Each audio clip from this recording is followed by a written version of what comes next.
warahmatullahi wabarakatuh. Bisa kita mulai kembali ya. Bisa, Bu. Ya, baik. Materi siang pada hari ini yaitu pentingnya desain dan kualitas kemasan produk UMKM untuk menarik konsumen. Ya, sebelumnya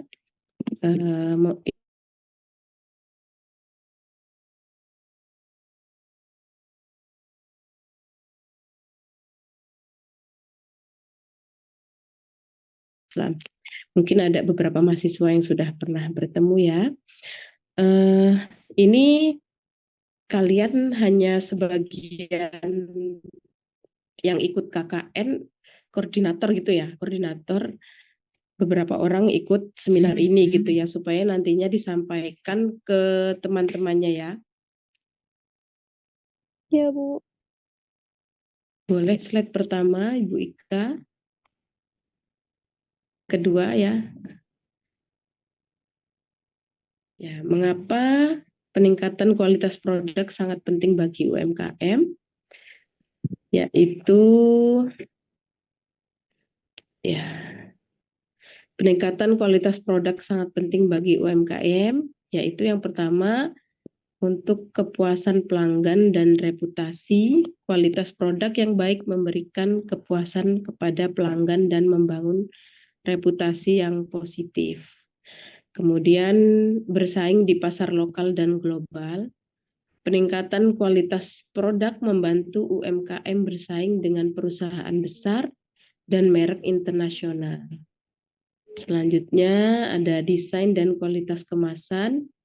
Desain dan kualitas kemasan produk juga memiliki peran yang penting dalam meningkatkan daya tarik produk. Selanjutnya ada inovasi dan keberlanjutan. Peningkatan kualitas produk juga membantu UMKM dalam mengembangkan inovasi dan meningkatkan keberlanjutan. Yang terpenting adalah itu ya, bukan hanya konsumen beli sekali saja kepada kita, namun bagaimana caranya untuk membeli kembali ya, berkelanjutan, sustainable gitu ya. Itu lagi kekinian banget ya di UIN, apa-apa sustainable ya. Oke, selanjutnya ini ada 10 tips desain kemasan produk yang menentukan keberhasilan merek. Yang pertama ya ini dibuat desain yang praktis. Membuat desain yang bersifat praktis. Ya, yang dimaksud ini adalah dengan memberikan rancangan mengenai bentuk dan ukuran dari wadah kemasan. Namun bukan hanya itu, diketahui pula fungsi dari wadah yang nantinya akan digunakan untuk sebuah produk yang dihasilkan. Jadi produknya itu desainnya bagus, praktis ya, dan inovatif. Baik, selanjutnya ini terlihat otentik dan berbeda. Produk yang memiliki ciri-ciri orisinil bisa dikenang serta terlihat berkarakter akan lebih mudah dicari oleh calon. Karena hal tersebut memang merupakan sebuah ciri dari desain yang bersifat efektif. Melihat banyaknya produk di luar sana yang dijadikan saingan. Ini ada contohnya ya, keripik. Apa ini mereknya Krauk ya. Bisa dikreasikan kembali. Ya, selanjutnya yang ketiga, perkembangan dari produk yang ada. Ya, yang ketiga ini pastikan produk baru yang akan Anda produksi adalah bisa pengembangan dari produk lama ya, atau setidaknya memiliki hubungan. Dengan kata lain bahwa desain kemasan dapat didasarkan dari desain produk sebelumnya ya, seperti penelitian ya. Jadi kita ini boleh meneliti hal-hal yang sudah diteliti oleh orang lain, namun kita mencari hal yang berbeda dari apa yang diteliti itu. Sama dengan produk ya. Produk itu tentunya ada yang orisinil, ada yang melanjutkan produk sebelumnya. Kalau Anda semuanya pernah ikut acara bisnis plan ya, itu yang pernah diadakan oleh UPT Karir itu ya. Itu pernah ada lomba bisnis plan, itu diutamakan adalah produk-produk baru yang dia tadinya tidak bernilai ekonomi ya, kurang bernilai ekonomi, bahkan tidak bernilai ekonomi, diramu ya Itu apa sih? sedemikian rupa sehingga bisa menjadikan produk itu bernilai ya. Unik-unik biasanya ada abon dari kulit pisang, kemudian ada lulur dari kulit jeruk ya. Bahkan ada bahan bungkus makanan ya yang terbuat dari yang tadinya mungkin hanya dibuang begitu saja ya. Kulit jeruk juga bisa dibikin kertas yang bisa untuk dimakan gitu. Ada juga dari keripik dari Kecilan nggak sih? pare dan sebagainya ya. Nah, seperti itu. Bisa dikembangkan dari produk yang sudah ada juga bisa.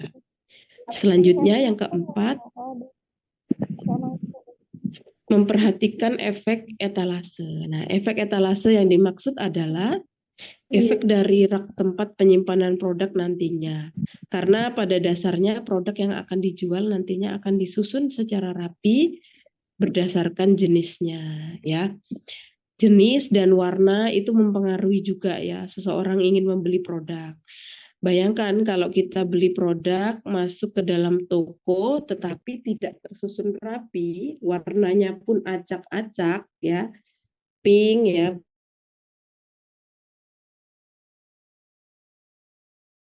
hijau misalnya bersebelahan dengan hitam. Nah, itu kurang nyambung ya. Tetapi kalau pink berdekatan dengan merah, kemudian ada sedikit magenta dan sebagainya, itu akan lebih nyambung ya. Biru berdekatan dengan biru tua, berdekatan dengan biru muda, putih, itu nyambung ya. Tetapi kalau acak-acakan kita melihatnya saja kurang menarik ya apabila ingin membeli. Selanjutnya yang kelima, membuat desain dengan jujur.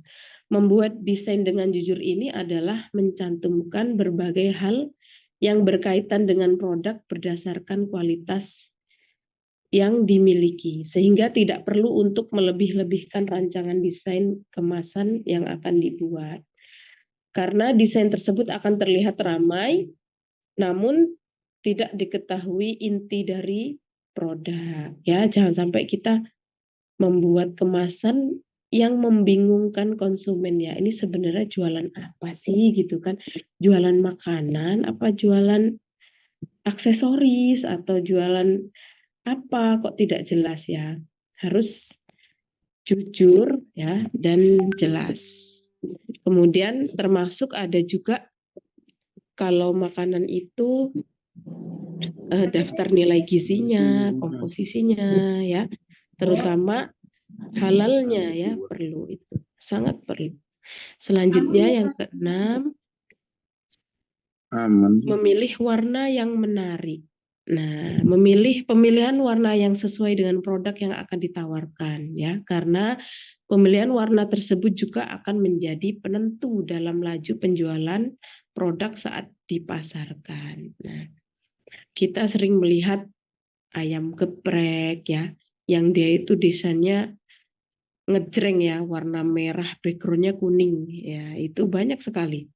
Walaupun mereknya macam-macam, mereka backgroundnya serasa mirip-mirip ya. Itu karena apa? Memang untuk menarik konsumen, dan dari jauh itu sudah kelihatan ya, cerah gitu kan, dan itu warna-warna yang menggairahkan perut itu memang yang cerah-cerah gitu, yang merah kuning ya, supaya mudah diingat. Bukan warnanya abu-abu atau hitam seperti itu, yaitu serem malahan. Untuk makanan sebaiknya yang ngejreng. Kalau pakaian beda lagi ya. Ya, itu sesuaikan dengan zaman. Oke, selanjutnya yang ketujuh, kemasan harus atraktif. Nah, ini seperti contoh ya. Banyak sekali kemasan-kemasan yang dijual sekarang di toko-toko peralatan kue-kue ya, itu bisa dicari di Shopee atau bahkan kita bisa mendesain sendiri ke percetakan ya. Ini contohnya kemasan bagus sekali, ada skatnya ya, dan ini dengan bahan kertas mudah untuk diurai ya. Jadi tidak meminimalisir sampah plastik ya. Membuat desain secara emosional namun mampu mengikat hati konsumen untuk membeli produk tersebut. Cara terbaik dan sedang tren saat ini adalah memadukan desain yang memiliki warna yang sederhana dan juga menggunakan bahan yang ramah lingkungan. Nah, itu seperti yang sedang kita perjuangkan di UIN ya, itu Green Campus, yaitu mengurangi sampah plastik ya. Oke, selanjutnya yang kedelapan, kemasan produk harus sesuai dengan fungsinya. Penggunaan wadah untuk produk harus sesuai dengan fungsi yang sebenarnya, di mana salah satu fungsi dari wadah produk adalah untuk melindungi isi dari produk tersebut. Jangan hanya memikirkan kemasan yang menarik, namun tidak bisa memberi fungsi yang semestinya. Itu sama sekali tidak ada gunanya ya. Ya, apalagi sekarang rumah makan tuh maraknya take away ya. Take away itu apa? Jadi orang hanya nongkrong di kendaraan, kemudian bisa pesan ya, dan bisa dibawa pulang. Nah, itu kemasan ini memudahkan untuk dibawa pulang.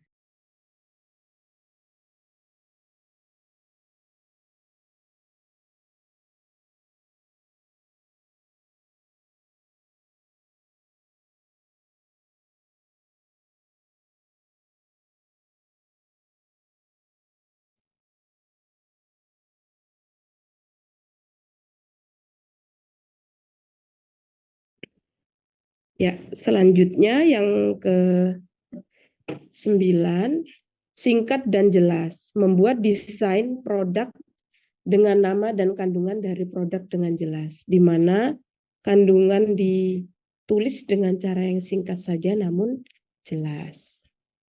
Selanjutnya,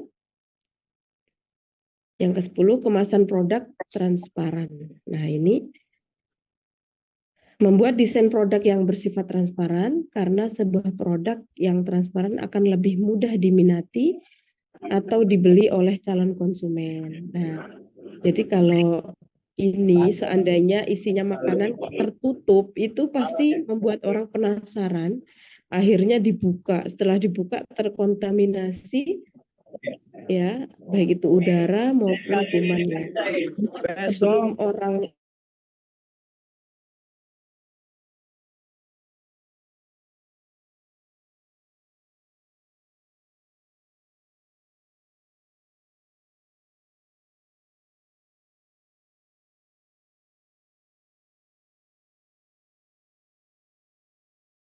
boleh ada tanya jawab nggak ini Ibu host?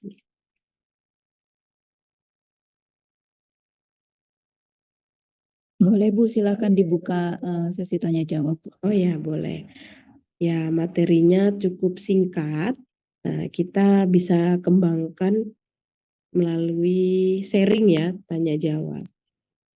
Monggo kalau teman-teman di sini ada yang mau bertanya, boleh. Saya Bu ingin bertanya. Boleh. Sebutkan nama. Sebelumnya izin memperkenalkan diri. Saya Ilham Papahan dari KKN kelompok 7. Saya di bidang studi ekonomi syariah, Fakultas Ekonomi Bisnis. Jadi pertanyaannya emang agak sedikit panjang sih Bu. Cuman saya rangkum dikit aja Bu ya. Jadi Siap. dari pertemuan pertama kita tadi pagi itu kan membahas etika bisnis, yang dimana poin dari etika bisnis tersebut kita harus percaya akan dengan produk kita sendiri. Nah, di pertemuan kedua itu membahas tentang promosi di medsos dan lain sebagainya, dan itu masih menyangkut dengan kepercayaan yang ada pada produk kita. Nah, di materi Ibu ini yang saya lihat eh, kemasan dari produk kita. Nah, jadi menurut Ibu bagaimana apakah kita perlu mengikuti tantangan zaman untuk kemasan produk kita seperti kan Ibu tadi di presentasi Ibu berbicara tentang perihal warna ya. Nah, Mm-mm. kan di belakangan ini ada tuh warna yang lagi viral yang namanya warna shimmer gitu Bu ya kan. Nah, menurut Ibu misalkan kita mau buka keripik singkong terus warnanya itu shimmer eh, dengan promosi ya kayak itu Bu, kayak shimmer gitulah. Nah, jadi menurut Ibu bagaimana tantangannya? Itu terima kasih. Nah, baik. Terima kasih. Ini langsung saya jawab ya. Yang lain nanti boleh mempersiapkan pertanyaannya. Tadi siapa namanya, Mas? Ilham Papahan Bu. Mas Ilham. Pernah ngajar nggak ya, Mas Ilham? Ibu? Belum Kayaknya belum Bu, belum. gitu. Bu Baik. Okta yang per materi 2 yang udah pernah. Oh iya, Ibu Okta ya. Jadi dalam bisnis ya ini mengambil dari kacamata Islam dulu ya. Al aslu fil muamalah al ibahah hatta yadulu dalilun ala tahrimiha. Jadi hukum asal dari berbisnis itu semuanya boleh kecuali ada dalil yang mengharamkan. Nah, maksudnya apa nih? Dalil yang mengharamkan tuh apa sih? Ketika bisnis itu mengandung goror ya, mengandung hal yang haram, mengandung hal yang dilarang oleh agama. Nah, tetapi kalau tidak mengandung itu semua, maka boleh. Nah, ini enaknya kalau fikih muamalah ataupun fikih bisnis itu boleh-boleh saja. Nah, kalau sekarang perkembangannya adalah shimmer biasanya untuk pakaian kayaknya ya. Tapi digunakan Konsepnya di sini maaf Bu motong. Konsepnya di sini kan shimmer itu kan lebih ke warna ya Bu ya. Nah, Ibu tadi itu menyebut kita harus menggunakan warna-warna yang variatif di apa namanya di bawah presentasi.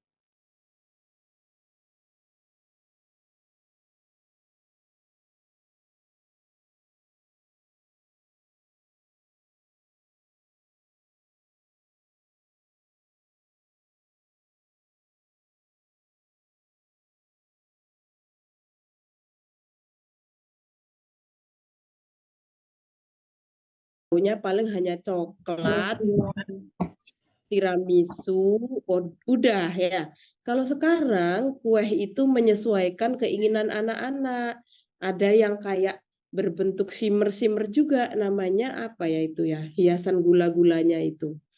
Itu karena dia menyenangi apa yang kayak Putri Duyung bahasa Inggrisnya apa itu?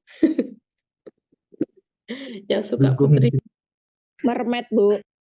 mermaid itu dia bling-bling gitu ya. Sekarang kue itu yang dimakan aja ada bling-blingnya. Nah, itu boleh-boleh saja kemasan juga menggunakan shimmer, nggak masalah. Yang penting ya itu tidak mengandung hal yang haram. Ya, apalagi makanan kan zat yang masuk ke dalam tubuh itu ya harus halal dan suci.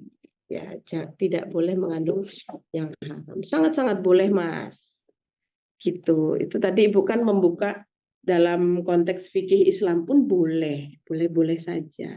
Justru kalau dalam kehidupan kita nggak menyesuaikan dengan perkembangan zaman yang notabene-nya pencarian ekonomi ya, itu akan tertindas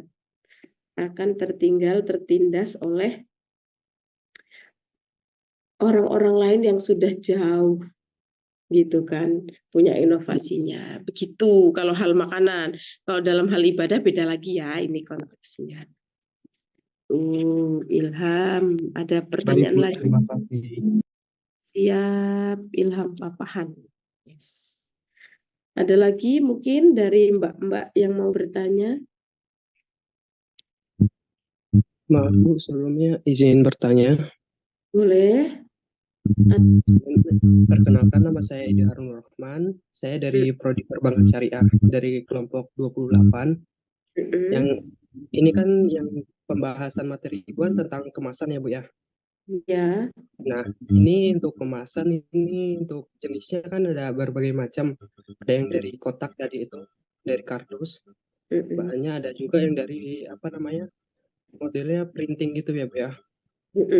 Nah, untuk mencetaknya itu untuk daerah Lampung tuh ada belum sih Bu untuk yang printing?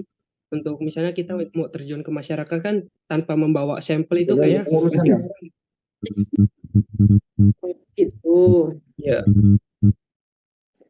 Malah tanya percetakan ya, di mana ya? Bisa dicari di sederetan Unila kayaknya sudah ada itu, Mas. Terus salah satu dosen kita juga ada yang punya percetakannya.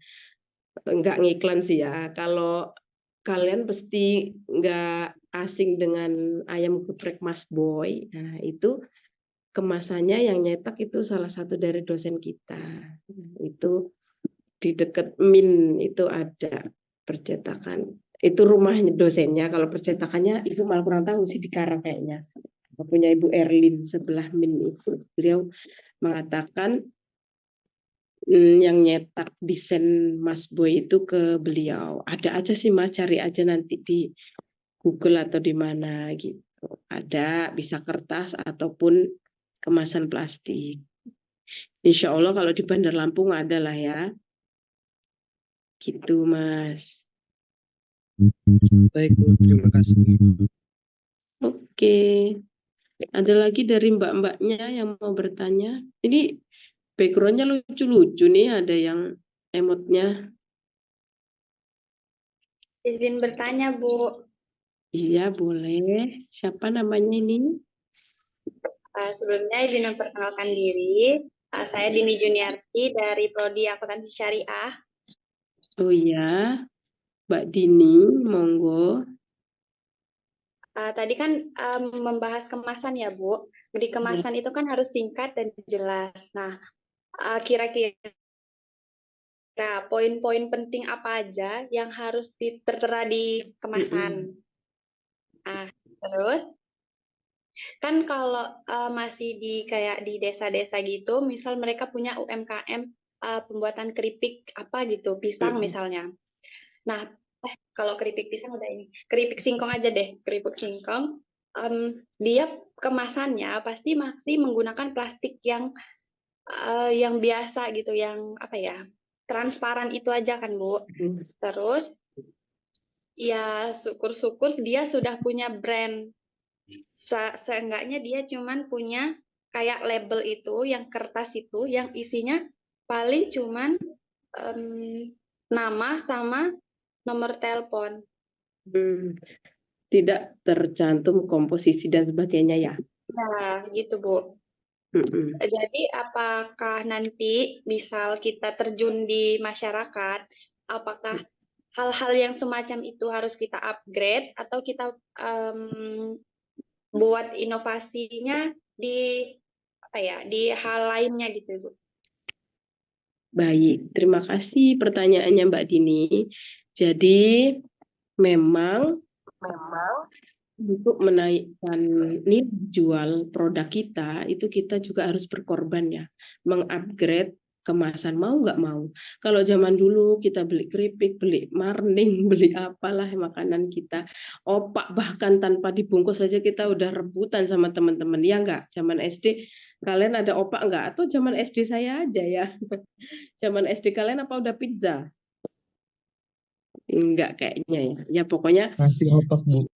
opak. Iya, opak zaman dulu hanya toples besar ya, kemudian dikasih sambal yang ada mungkin terinya atau apa, itu kita udah rebutan ya, tanpa mementingkan kemasan nomor sekian. Nah, kalau sekarang sudah berbeda ya Mbak, apalagi zaman digitalisasi dan sebagainya, maka kita siap bersaing. Nah, itu kalau produk kita siap, ingin dikenal banyak orang, kemudian ingin bisa dikirim di banyak tempat, supaya aman kemasan tentunya perlu di-upgrade. Seenggaknya kalau sekarang plastik tuh ada yang standing pouch ya. Ya enggak sih, ya itu yang biasanya untuk basreng dan segala macamnya. Boleh kertas itu diganti menjadi stiker, ya kan? Stiker juga enggak dipercetakan juga sudah bisa. Misalnya beli kertas stiker kemudian di print sendiri. Ya itu biasa kan kalau di kantin kontainer di Febi juga ada yang menitipkan beberapa produk kemudian pakai stiker. Nah itu lebih ekonomis dibandingkan harus mengupgrade, merubah semua kemasan. Mungkin awalnya bisa seperti itu. Nah, itu apa aja yang perlu ditampilkan? Tentunya foto jujur ya.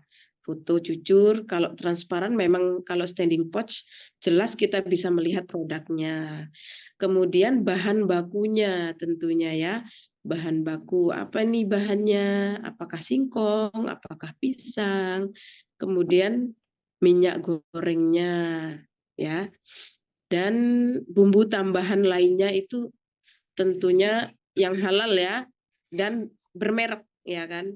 Itu nanti biar bisa dicek. Misalnya bahan tambahan makanan, mohon maaf nyebut merek Antaka misalnya. Nah, itu kan bisa dicek ya nanti. Ini halal enggaknya seperti itu. Kurang lebihnya seperti itu Mbak Dini. Syukur-syukur bisa diganti kemasan. Nah, itu kan semuanya melalui proses. Saya rasa keripik Aska di PU ya atau keripik yang dititipkan di Chandra dulu pun nggak langsung kemasan bagus. Pastinya melalui proses ya. Nah, sehingga kalau produk kemasannya bagus, kita pun pede untuk dikirimkan ke luar kota untuk oleh-oleh khas misalnya daerah itu lebih pede. Begitu ya Mbak Dini. Oke. Oke, ada lagi yang Bu, mungkin terima kasih. sama-sama Mbak Dini.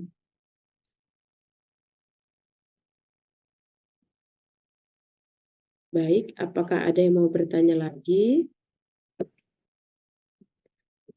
Yang hidupin kamera dikit ini ya, ada Mbak Emilia, Mbak Eka, Mbak Harisma, Mbak Karisma Hirunisa, Mas Rahmat, Riza, Noviana, Jihan, Aliatun, Anissa Miftah.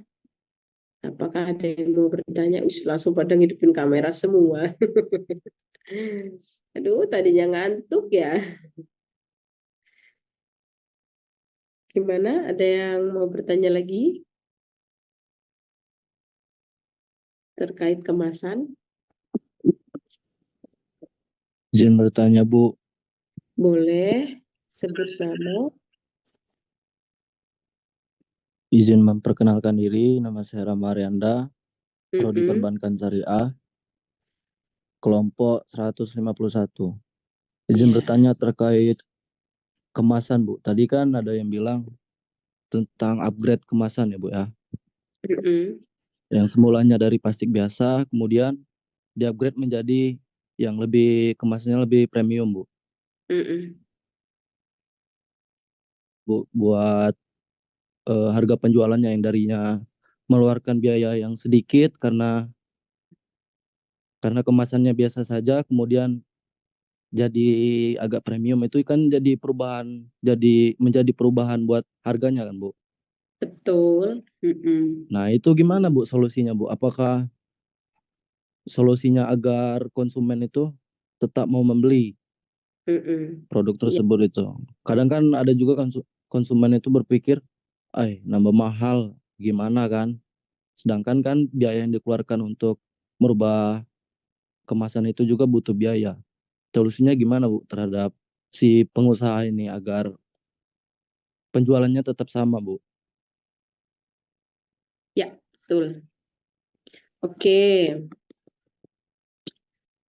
Sebagai contoh, dulu Mas pernah, ya kita semua tahu lah ya, bakso Sony itu bakso yang pertama di Lampung lah ya pada waktu itu. Kalau sekarang udah banyak banget persaingan ya. Ya, tempatnya biasa-biasa aja, ya kan. Tapi makin lama orang banyak yang meniru ya. akhirnya dia menyewa coach lah ya istilahnya. Coach itu mahal loh. Supaya di-upgrade gimana caranya bisa lebih bagus ya, lebih menjual ya. Akhirnya coach itu menyarankan semua cabang bakso Sony itu tempatnya harus cozy, harus bagus, nggak kayak dulu lagi. Cuman kursi panjang, ada kacanya di dinding, dah gitu doang. Tapi kalau kita lihat sekarang, bakso Sony itu tempat-tempatnya sudah lebih cozy dibanding dulu ya. Ada lukisan-lukisannya, ada lebih bagus lah ya. Terus ada mungkin ramah anak dan sebagainya, ada kursi anaknya, dan dia mengeluarkan produknya, kemasannya bisa dikirim ke mancanegara, bisa dikirim ke luar negeri. Itu ada teman saya kalau ke luar negeri, ke Hong Kong ataupun ke Malaysia, membawa bakso Sony itu aman karena dia divakum. Nah, seperti itu. Nah, contohnya seperti itu, Mas. Kalau kita pengen meningkatkan diri, tentunya ada beberapa hal yang dikorbankan. Ada beberapa hal yang diprioritaskan supaya itu lebih menjadi target juga sih itu ya. Oke, untuk penjualan lebih tinggi tentunya ada modal, ada hal yang perlu dikorbankan. Nah, itu dengan harapan apa yang dikorbankan itu nantinya akan sesuai penjualannya. Nah, berarti kan harus ada evaluasi ya kan, ada di situ POAC ya, kalau orang manajemen planning ya, organizing, actuating, dan controlling ya. Jadi kita membuka usaha pun seminggu, 2 minggu, sebulan, 2 bulan itu tidak kita biarkan seperti itu aja ya, tapi kita evaluasi. Minggu pertama penjualan tinggi, minggu kedua kok rendah, kenapa ini? Ketiga kok agak tinggi, kadang rendah juga. Nah, kita evaluasi apakah dari segi rasanya, apakah kemasannya, dan itu juga perlu adanya kadang-kadang kita sesekali memberikan promo ke orang lain atau ke orang terdekat kita supaya review jujur gitu, bukan karena bayaran ya, review jujur, sebenarnya dagangan aku enak nggak sih, jujur gitu kan. Nah, itu untuk supaya kita tahu ada beberapa kekurangan, maka bisa kita perbaiki. Nah, tapi kalau dari semua itu untuk upgrade kita masih ragu ya udah berarti terima omsetnya segitu-gitu aja gitu. Bisa difahami, Mas? Itu cuman contoh bakso Sony ya, mungkin banyak produk yang lainnya juga. Yang tadinya mungkin bungkus sederhana terus jadi bagus. Oke, terima kasih Mas. Ada lagi pertanyaan? Ya. Izin Bu, ini Boleh. Bu, tadi tuh kan saya akan bagusnya gimana Bu, misalkan kita upgrade kemasan kita, itu baiknya gimana? Apakah kita mensedikitkan porsi yang kita jual? Maksudnya di dalam kemasan itu kayak keripik pisang ya Bu, biasanya porsinya segini diubah menjadi lebih sedikit, apakah harganya yang kita ubah Bu? Bagusnya yang kayak mana Bu ya? Ya, jadi kalau mau jual produk itu memang harus memperhatikan HPP ya, harga pokok penjualan. Yaitu semuanya itu memang harus ditulis ya. Minyak habis berapa, keripik berapa, bumbu berapa, terigu segala macam. Barulah ya kan dibagi, mau dibikin kemasan yang berapaan nih gitu. Apakah yang 2.000, 5.000, 10.000, ya itu hanya kita yang tahu memang gitu kan. Barulah dibagi seret gitu. Seenggaknya ya harus ada untungnya dong, nggak mungkin nggak. Gimana kita akan memberikan upah kepada karyawan kita ya kan, atau upah bagi diri sendiri deh ya kalau memang belum besar usahanya gitu. Kalau tidak mengambil keuntungan gimana gitu kan. Nah, itu harus dihitung juga. Dan itu harganya pasti setiap daerah beda-beda ya Mas. Kalau di kampung pisang mah mungkin bisa aja gratis karena nanam sendiri.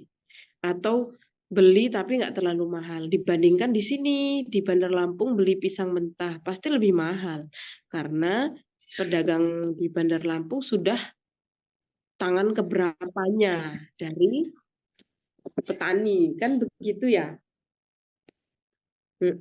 Itu semuanya tidak ada apa ya, dalam Islam pun tidak ada hadis ataupun ayat satupun yang mengatakan bahwa ambillah keuntungan sekian persen, tidak ya. Yang tahu adalah kita, tetapi ada panduannya apa supaya tidak menzolimi diri dan orang lain gitu ya. Jadi ya itu, kira-kira kalau kita membeli produk keripik kok 100.000 hanya 1 on, itu menzolimi nggak? Menzolimi dong ya kan. Jangan sampai kita dan orang lain terzolimi juga. Begitu. Dihitung-hitung dulu lah. Begitu ya Mas. Ini lucu juga backgroundnya kamu ya. Emotnya ini apa ini? Nah, coba wajah jujurnya yang kayak mana ini?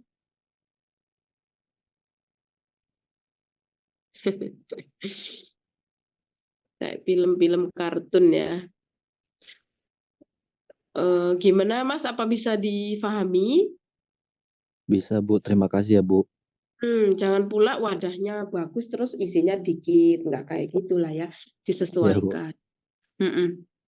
Oke, ada lagi pertanyaan?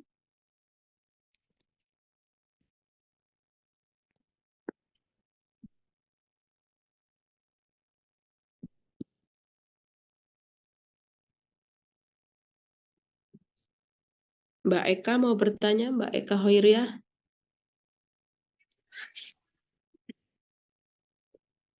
Insya Allah cukup, Bu. Biasa melaksanakan lomba ya Mbak Eka ya. Oke, ada yang bertanya yang lain?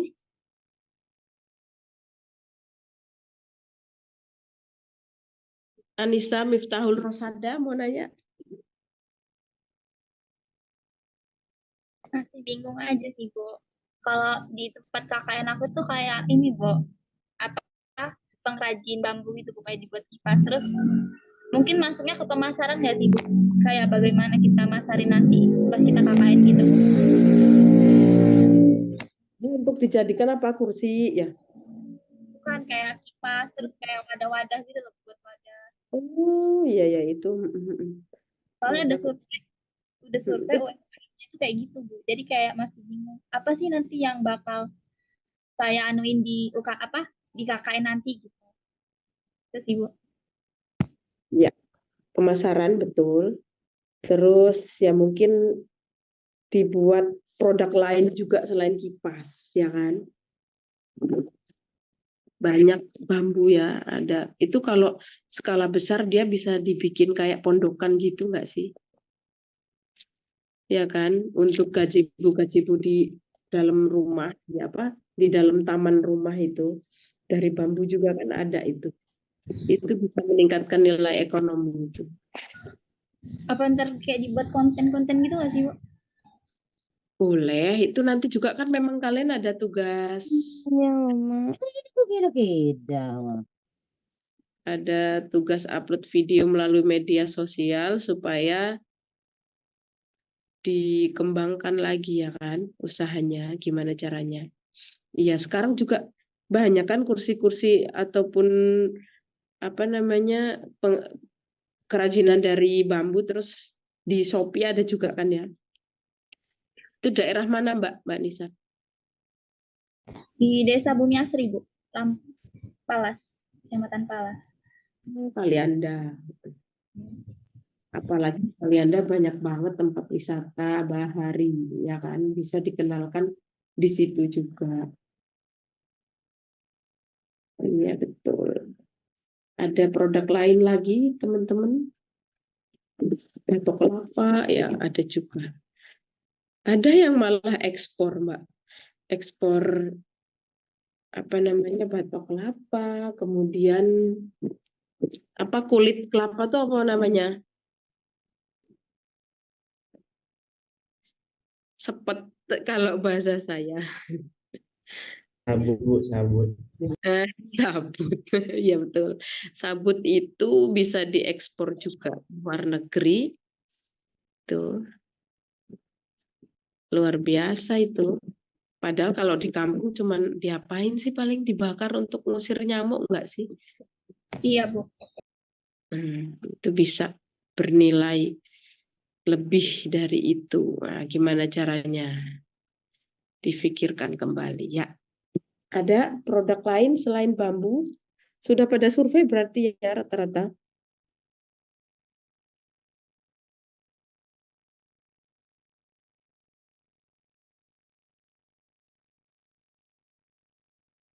Oke, apakah ada yang mau bertanya lagi?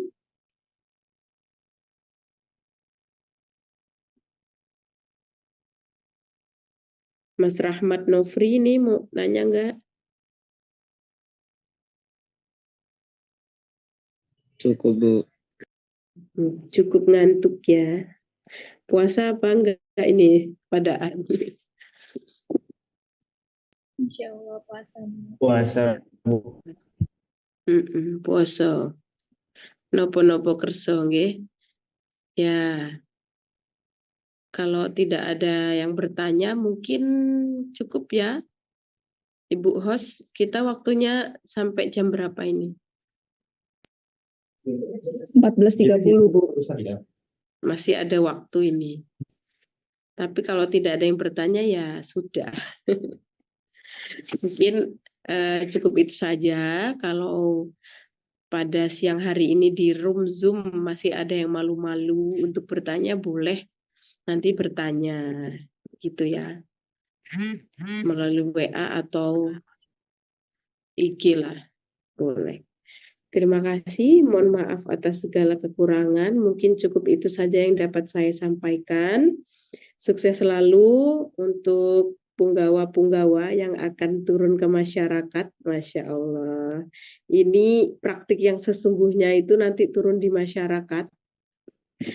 Kuliah itu tanpa KKN nggak lengkap ya.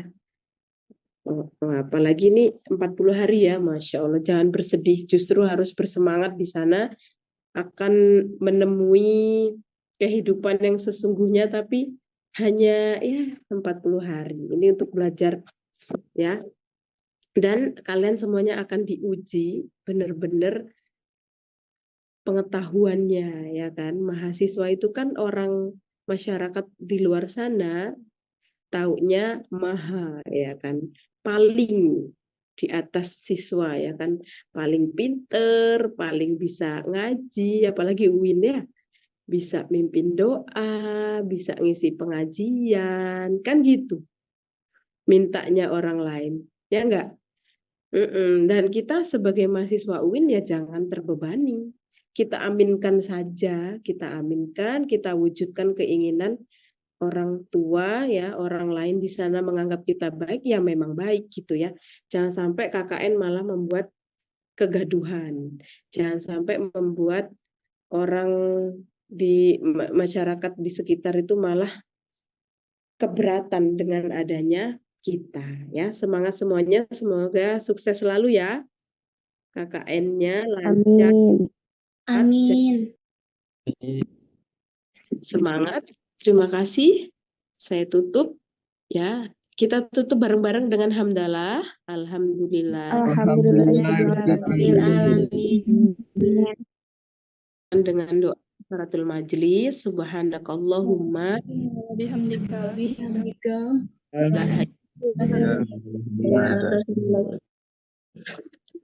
Mohon maaf atas segala kekurangan. Assalamualaikum warahmatullahi wabarakatuh. Waalaikumsalam.